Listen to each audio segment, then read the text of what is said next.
What if imperfection is not a flaw, but a selling point? Consider this. In an age of flawless digital reproductions, we crave signs that something was touched by human hands. Roland Barthes called it that has been. A photograph's power lies not just in what it shows, but in its indexical proof that something actually happened.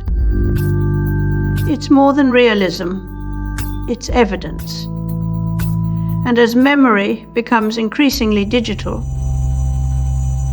this tension between truth and simulation shapes how we assign meaning to experience.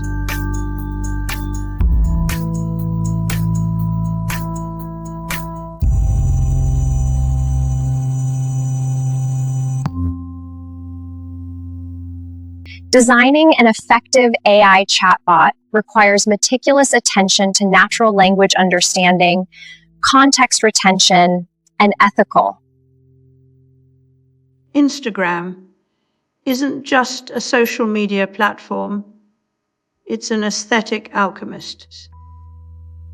Its filters mimic the grain of film, the bleed of Polaroids, or the softness of vintage snapshots. These artifacts aren't accidents. They are engineered for emotional resonance. Analog decay is rebranded as authenticity. But this is not memory. It's design fiction that makes us feel nostalgic for something we never lived through. What happens when every digital memory is curated to appear imperfect? We mistake the illusion for truth.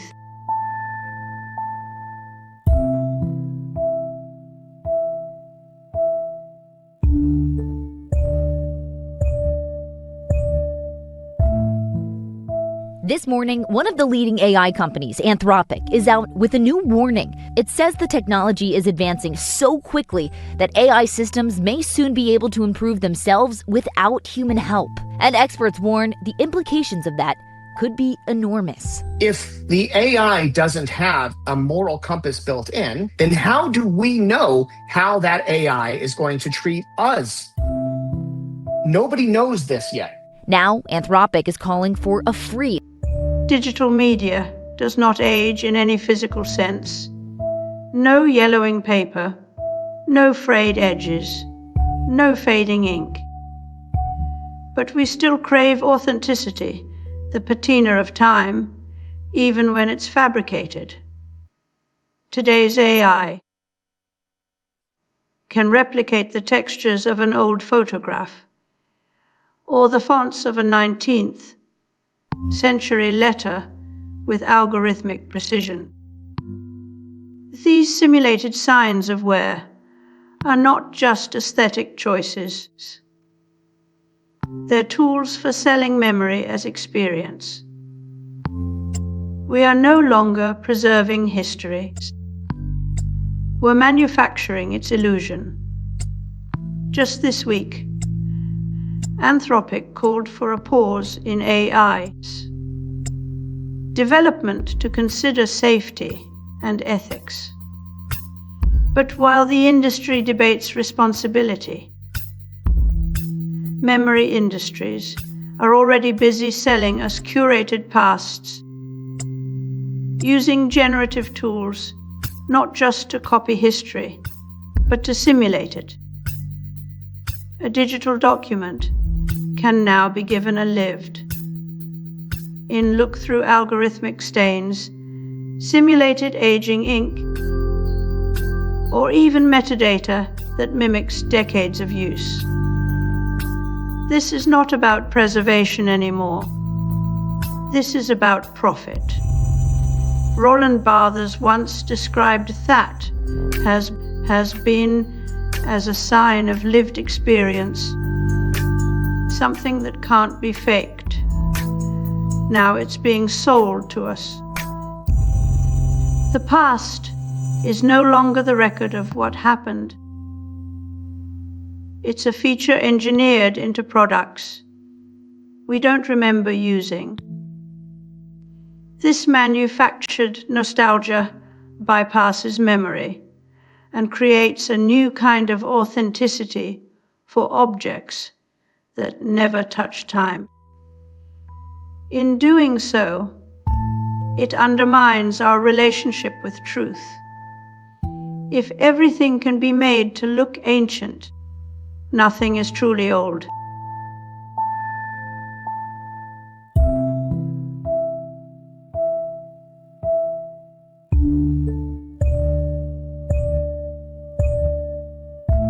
This master matrix now could be used to press the final records, I was told, but it would not last long enough to turn out the millions of discs music lovers demand. Hence another disc called a mother matrix must be made first, and from that, stampers will be made to press the final records. We live in an age where imperfection is no longer accidental, it's engineered. Filters, API, generated faces, curated nostalgia, these are not flaws but features. The illusion of authenticity has become a product we consume as readily as the content itself. When every image can be manipulated and every voice cloned, trust begins to erode like sand underfoot. We've moved from authenticity as a cultural ideal to authenticity as an aesthetic choice. And it's increasingly difficult to tell where one end or a pause button on runaway spoofing tech. It's clear we're already past slowing down. We need to stop pretending this is manageable. The illusion of control is now baked into the tools themselves. When human traits are algorithmically simulated and sold as desirable quirks, we begin to question not just media, but each other. We don't know if a friend's post was written by them or by a machine trying too hard to be real. The final irony is this: by making machines more human, we make humans less convincing. When a machine can cry in real time or write poetry that moves you to tears, what happens when people say the same things? We no longer trust our own voices because they sound too much like what's already been simulated elsewhere. What emerges isn't just a crisis of authenticity. It's a crisis of being seen as real at all.